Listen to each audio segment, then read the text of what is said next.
Wesiva tue le tetiwa egbe. Le bonade di le ditwekle. Bono wesiva titea. Zifruno ba fide gboe. Ba fen ma utono de khla ko jame otonpo. Me no dudo keze le podia. E wa me kono tite. Tu wa wesiva no tonle. Kwa ba de la santa de wonu mi memba na khode ma favana se regbe tue.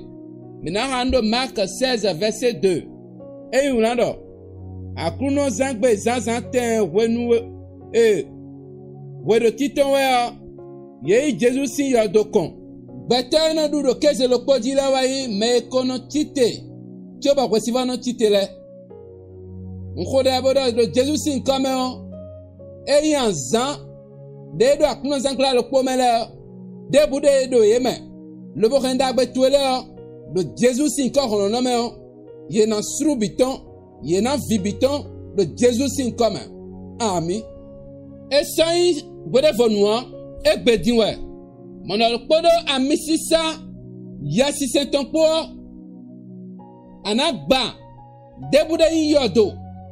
Lobo renda gbe twelebo awa nuonu na ndebu anwedo na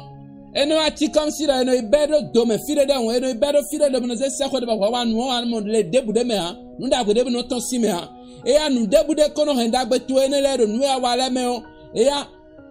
egbe ye pi gbado Jesus in come awa nu anadu dide go si va le tetiwa gbona won jami o twela mona tite le bosana tia fenna tite représente toi même le bosana tia le Jesus in ka hono na mi khodade ami dide ay roegbe ala won mo ay na honu dokun le représente toi même mo ay na honu fifa représente toi même mo ay na honu awadija représente toi même mo ay na honu dagbe boyo na ko représente toi même Jesus in comme ami anala bwesivate tite le bodida le représente même le Jesus in comme ami anda debre ya zazi fluton do bazantieme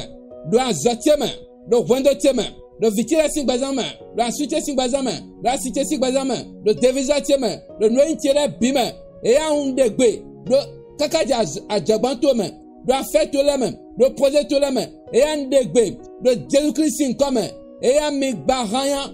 baranya do Jesus comme do wosiza koton wosiza no Thomas ifunu no tea et ya mi ba mi de si le Jesus comme ami wosiva to tite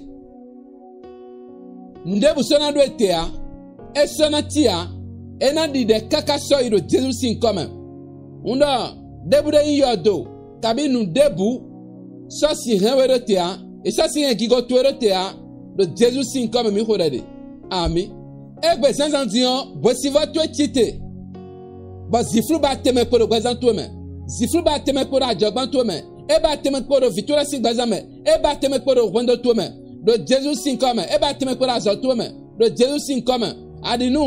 wulando commentaire me do mon soleil se lève anda voici votre titero bo partager de ro nos autores partager raye bo abonne wade nu chaîne ora santa ton lo no e honte gba na mo de ko le nkoton le Jesus sin come ko re ami fifa kun to ni kono gbazan to me ami